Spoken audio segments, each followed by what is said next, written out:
In the previous lecture, I noted the influence that learning and memory have on perception, and in today's lecture, I want to introduce you to some of the early and then 19th century approaches to the subject of human learning and memory. It's been a fixture, these topics have been fixtures in the history of psychology, but these topics also predate the history of psychology, at least in the modern sense of the term. In fact, the ancient world took a great interest in memory and actually paid performers who had prodigious memories. There were mnemonists who could attract a crowd and even earn a living in the ancient world. Aristotle is perhaps the first to attempt a systematic theory of memory, of learning and memory. Indeed, Aristotle is the first to develop a systematic psychology at large. Aristotle understood, on the basis of his own experience, on the basis of what animal trainers were engaged in, on the basis of common life, that the things we remember best are the ones we've been exposed to most often. So with Aristotle, we get not the invention of an associationistic theory of learning and memory, but the reporting of what common sense had long recognized, namely, that something you do over and over again and practice and rehearse carefully is something you get to do habitually. In fact, Aristotle was inclined to incorporate this into a rather more general theory of character itself.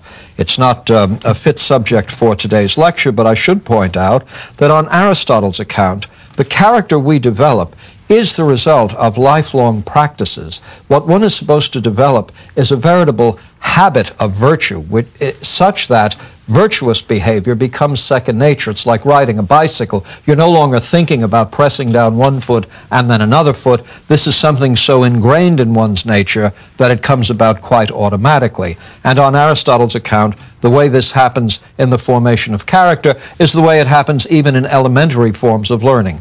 By constant practice, by the application of reward, sometimes the application of punishment, establishing good examples, etc., etc. So the theory here is an associationistic theory, a kind of practice theory. Now, what associations are formed on Aristotle's account? Aristotle, as I mentioned very early on in this course, tended toward naturalistic and biological explanations, even of the most complex psychological processes. And here again, with respect to memory, Aristotle avails himself of a biological process, not one he's able to study and describe directly, but one he infers from the facts themselves. He says memories are formed in very much the same way that a signet ring will leave its impression in soft wax. That is, if you heat the wax gently and make it soft, and then you have some sort of signet that you can impose on it and impress on it, it will leave a trace of itself behind. So too, he says, are the results of sensory and perceptual experiences. Each one of them sets up some pattern of activity, and when this is repeated over and over again, a trace is formed, as if you were actually cutting a groove into something. So with Aristotle, we get perhaps the earliest version of what is called a trace theory of memory. And this same theory, it is alleged, accounts for one of the commonest aspects of forgetting, namely that forgetting occurs with the passage of time. It's like a trace becoming ever more faded, ever more ambiguous, until finally no real representation of the original event is present at all. So traces being the basis of memory, and the decay of traces being the basis upon which forgetting takes place. This, I say, is all in place in 4th century BC in Aristotle's writings. Now, the ancients also understood that there were many aids to memory. Aids to memory in general are referred to as mnemonic techniques or mnemonic devices. That's MN, mnemonic devices. I remember as a schoolboy we were required to learn the 12 cranial nerves. And the mnemonic that was developed for the 12 cranial nerves was on old Olympus, towering tops, a Finn and German viewed some hops. Now, if you just take the first letter of each of those words, you get the olfactory, optic, oculomotor, on old Olympus, Towering tops gives you the trochlear and the trigeminal. A fin and German gives you the abducens, facial, auditory, glossopharyngeal. Viewed some hops gives you the vagus, spinal accessory, and hypoglossus. Now, I should say that when I was a lad at Colgate University, and at that time it was an all-male school, we actually had a rather different mnemonic for the 12 cranial nerves, but it's not one that I'd be, well, let's just say I don't quite remember it as well as the one I just gave you. Now, a mnemonic is a way of taking a complex array of information and systematizing it in such a way that each of the items is an item that you have a simple cue for. I just provided a very, very simple mnemonic where you use the first letter of a word. You might even use a series of words to give you a whole text of something. Mnemonists, who can earn a very, very good living in the entertainment world, have developed mnemonics for themselves and avail themselves of traditional mnemonics to turn in absolutely spectacular memory performances, where they can greet an audience showing up for a television show, greet them at the door, ask their names and where they're from, and maybe their social security numbers, and 30 or 40 people providing that information then later during the program will stand up and say, oh, you're John Smith, and you're from Long Island City, and your social security number is such and such. Now, how are they doing it? Well, of course, they've got some very, very good native talent in this regard, but they also have very, very well-developed mnemonic techniques for doing this. Now, in the medieval period, and I should mention this because it sheds light on certain of our prejudices and values and the like. The manner in which intelligence is held today, intelligence as in the results of IQ tests, that sort of thing, and graduate record examinations and SAT scores and all that, that's the sense in which memory was held throughout much of the medieval period. To declare somebody to have a truly first-rate mind was to reflect on that person's memory, what that person actually could recall by way of detail and serially from some block of information. What we tend to regard as intelligence records what it is we value in the practical affairs of life. The medieval period, in which there was quite substantial illiteracy, we did not have major urban centers with data retrieval systems and hard disks and public libraries and all that. Well, much of what the world could know about anything is what it would learn from those people who had recorded and stored and could recite these things. And so the great, great source of information was the person with the prodigious memory, and the great source of information was, by definition, the intelligent person. So the highest premium was placed on memory, and we find long romantic poems and epic poems, the Roman de la Rose. The brightest children are the children who can give you the most stanzas, the most lines of this sort of thing. Again, a very, very high premium on memory, not so high a premium on what today we are pleased to call creative intelligence or elaborate problem-solving strategies and the like. Through it all, theories of memory have relied chiefly on the processes of association and repetition. Most theories, whether of an Aristotelian type or non-Aristotelian type, take the core of memory to be something supplied by repetition, practice, over and over again. These are all associationistic theories of memory. And the earliest experimental studies of memory are of this associationistic nature. The household name in this area, the chap who actually put the experimental psychology of memory on the map, was Hermann Ebinhaus, late in the 19th century. And Ebinhaus was extremely clever in his approach to associative memory. Suppose you ask yourselves, how shall we study the ability of the ordinary person, the ability to receive a series of items and commit them to memory? Now, at first blush, you might say, well, let's just come up with some items. We'll take words out of the dictionary, we'll put them on the page, we'll let somebody read them as long as he likes or for some period of time, and then we'll say, all right, close the book, now tell me how many of these things you remember. Of course, if we do that, there will be a contaminating factor here. Namely, some of those items already will be known to that person and may not be known to some other person. Do you see? So Ебинхаус raises the question, how can we put together associative materials that initially have no associative value at all? Nobody could actually know anything about them because they're utterly meaningless. And what he invented for the purpose is what is called a nonsense syllable. And a nonsense syllable is a trigram. It's a three-letter syllable that contains a consonant, a vowel, and a consonant. Now you want to make sure that in the language in which you are studying memory, that CVC trigram, consonant, vowel, consonant, trigram, doesn't actually spell something. TOP in English means something. Indeed, COP means something. And PIT means something, and PIT, and so forth. What you'd want to pick would be consonant, vowel, consonant trigrams that have no meaning, that have no prior associative value. All right? Now you have a series of these, some number of these. Ебинхаус also put together a primitive sort of memory drum in which you could take each one of these little trigrams, present it to the observer in a little window. And you might pair it with something else. So you might have a CVC nonsense syllable, and you might pair it with the word apple. You have another CVC trigram, and you pair it with clock. Another CVC trigram, and you pair it with shoe. Now, you might have 15 or 20 of these, or more. You can have many of these.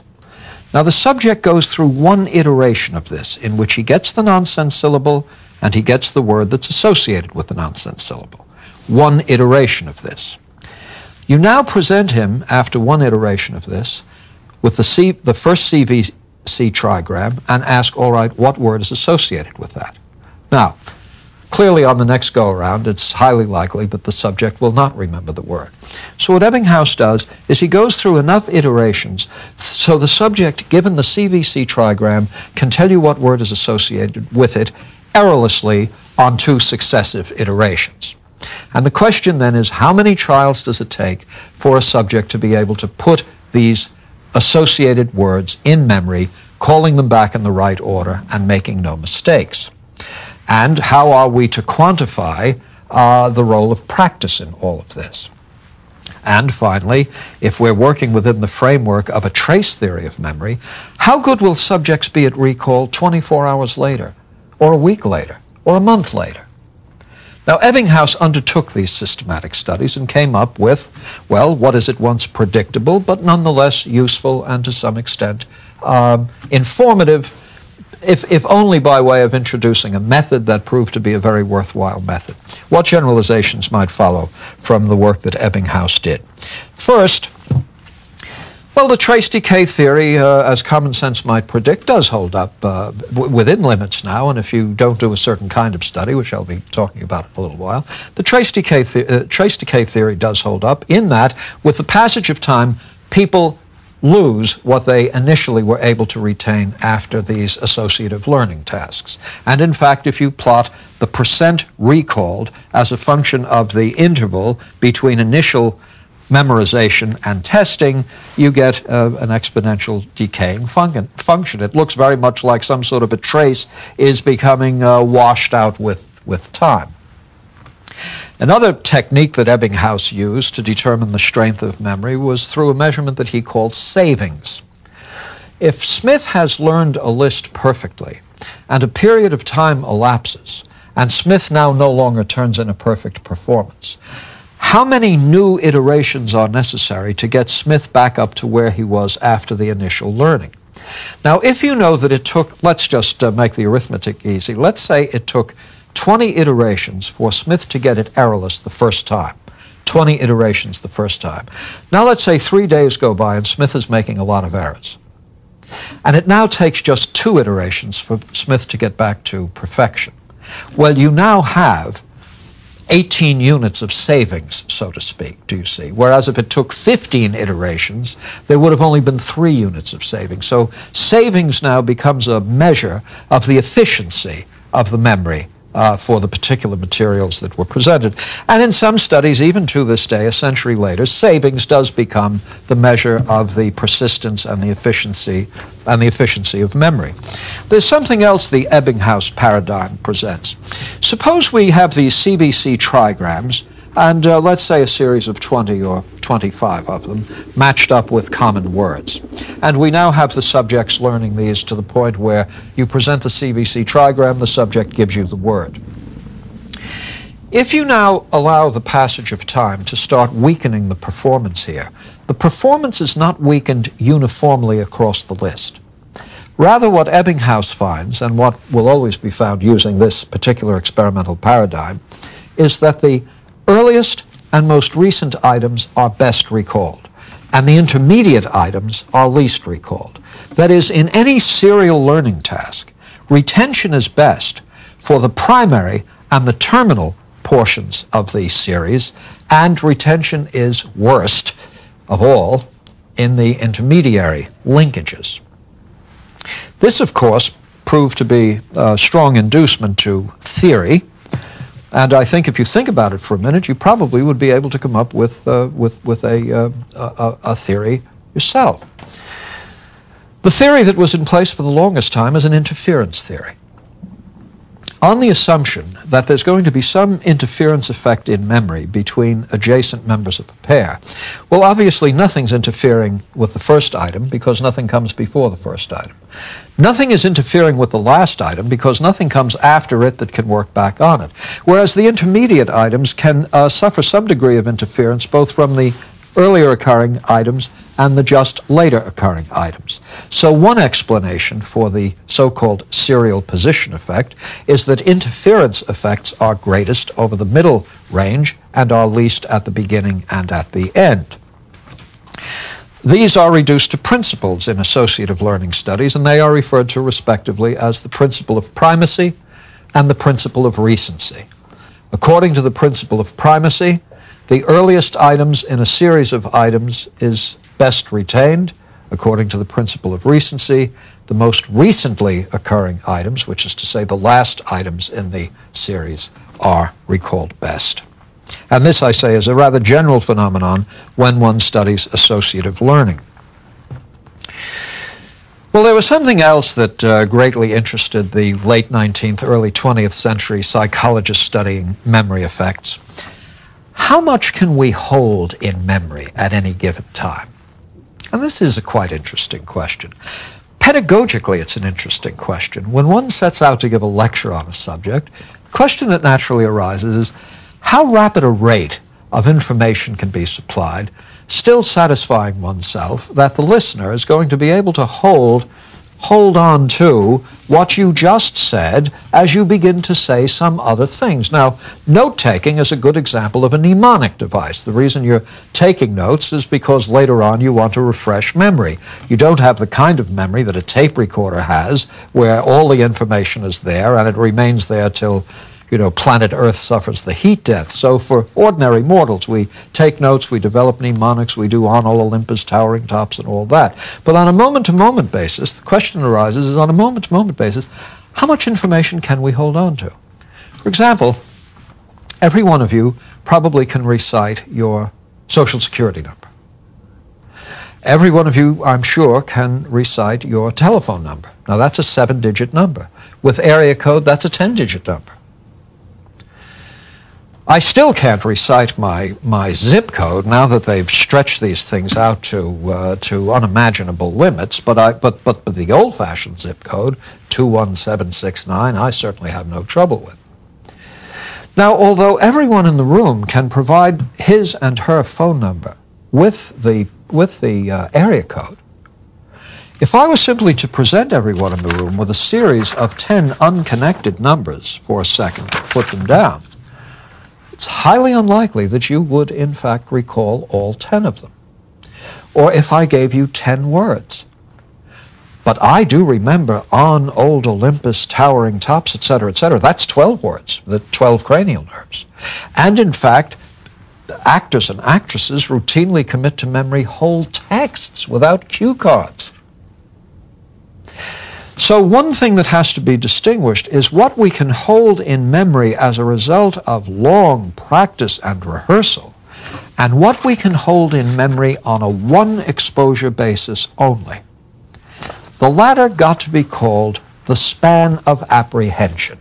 And I can't tell you the number of studies done on the old span of apprehension. Laboratories from Leipzig to Cambridge, Massachusetts would find subjects seated comfortably in a chair, and what would be held up would be a series of numbers or a series of words or a series of pictures, exposed only for a second or two, then put away, and the subject would have to write down just how much of all that was actually stored, how much of it could be repeated back right away. The span of apprehension. Well, what is the size of the span of apprehension, and what sorts of things might influence the span of apprehension? Suppose I were to say, to be or not to be, and ask you to then fill in what comes next. Well, you'd say, that is the question. Well, to be or not to be, that is the question. 10 words. And in fact, if you were Shakespearean actors and actresses, you could provide hundreds and hundreds. That because of rehearsal. Now suppose we brought in someone who had never heard of Shakespeare, and we just said, to be or not to be, that is the question, whether it is nobler in the mind to take action against a sea of troubles, etc., etc., etc. Now write down as much of that as you can. The plain fact is that subject would write down many, many more words than if we simply provided a random set of words.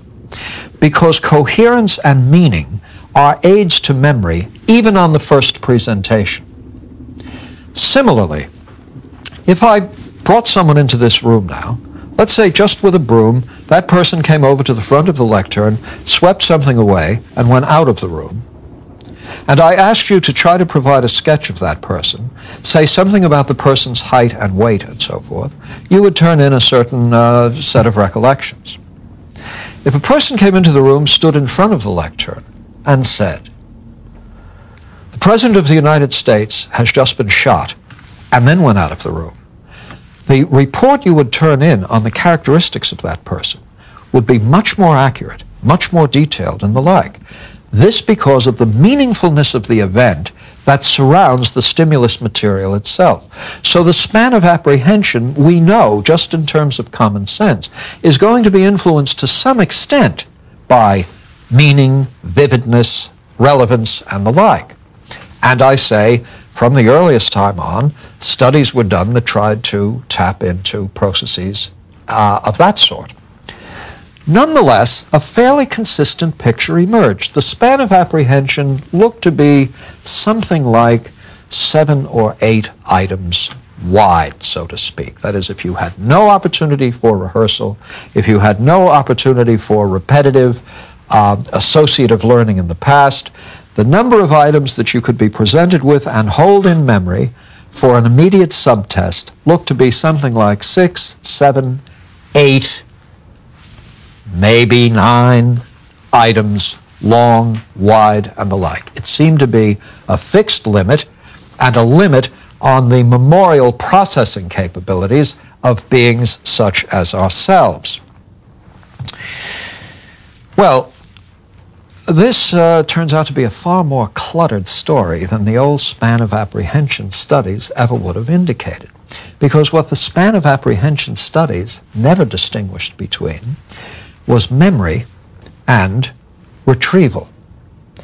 Might it be the case that we have much greater memorial processes, which is to say we can hold on to much more information based on a single presentation, but although we're able to hold on to it, we can't retrieve it. It's as if, that is, the distinction I'm making is this, a distinction between the file cabinet having a fairly small size and therefore only being able to hold 7 folders, and a file cabinet able to hold many more than 7 folders, but on any given occasion are only being able to retrieve 7 of the folders. Well, let me briefly describe a study that allows one to distinguish between memory and retrieval limits. Now this you might find a bit daunting. I'm going to keep it as low-tech as I can, and it will be fairly low-tech. First, how are the stimuli to be presented? Well, they're going to be presented with a device called a tachistoscope. T-A-C-H-I-S-T-O-S-C-O-P-E. A tachistoscope allows one to present visual material very, very briefly. In fact, most research tachistoscopes will allow you to present a visual stimulus for less than 1,000th of a second. It could be a 10,000th of a second if you like. Now, we're going to present these stimuli very, very briefly. And what will the stimuli be? We present a card on which we have arrays of letters. They don't spell words, they're just letters of the alphabet. And we might have 7 across and 4 down. So there are 28 of them. Now we present this for, let us say, 50 thousandths of a second. Pop, there it is, you see it. Now your task, good old span of apprehension fashion, your task is to write down as many of the letters as you can recall seeing. And sure enough, in good old span of apprehension fashion, you write down about 6 or 7 or 8 of the letters. We pop in a new card, do the experiment again, 6, 7, 8 of the letters. Over and over and over again, we keep recovering the span of apprehension effect. And we say, my goodness, looks like memory is limited this way. Now we put a wrinkle into the research. This is what we do. We present the stimulus for 50 thousandths of a second, the array of letters. When that goes off, we then present in that same visual field a little arrow pointing over one of the letter locations. And we ask you, what letter occupied that location? Now, when you do this repeatedly to reconstruct how many letters are actually in the subject's short-term memory, it turns out that a subject can give you 14, 15, 16 letters. That is, they will correctly identify the letter that had occupied that location. The technique is called a cued retrieval technique. That is, there always was much more memory capacity there. The problem was a retrieval problem. If you now provide an aid to retrieval by actually pointing to the place and saying, what was there, you discover that the span of apprehension studies grossly underestimated the, well, to use a high-tech term, the read-in capacities of the memory systems. We shall get back to matters of this kind later on in connection with cognitive psychology.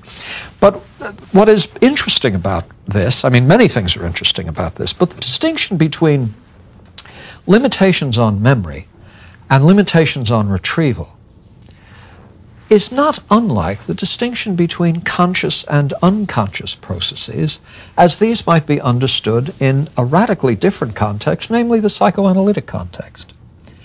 After all, through slips of the tongue and the interpretation of dreams and any other number of psychoanalytic techniques and tricks, it becomes possible to extract to the patient's own satisfaction things from the past that were otherwise entirely, quote, unremembered. Well, of course, if you can extract all these things from the past, they must be in the system, do you see? So they weren't really forgotten at all. The problem is the patient couldn't retrieve it. And if one wants to think of the psychoanalytic context or the interpretation of dreams or a close examination of slips of the tongue or the particular form of joke or humor that one engages in as providing something of a cued retrieval technique, something of a means by which to cue that patient's, that subject's, that client's memory system so that the patient now can come to grips with and uncover and recover what was never really forgotten at all, well, one begins to see at least the possibility of a parallel between quite pure science studies of associative learning and cued retrieval techniques in short-term memory and the very, very complex and mysterious and by some accounts even mystical domain of psychoanalysis and the distinction between what is forgotten and what is in fact repressed and where repression now can be overcome by developing techniques that will improve and permit the retrieval of information never lost, but so otherwise difficult to find. Now, this is a bridge that's shaky to say the least, and I mean it at this stage of the game to be perhaps more metaphorical than actual. But after all these events are going on under the same set of skin. It would be highly unusual if, in fact, the mechanisms of repression as understood psychoanalytically were radically different from mechanisms associated with memory, retrieval, and the like. So there we are, a little bit on memory from Aristotle to Ebinhaus.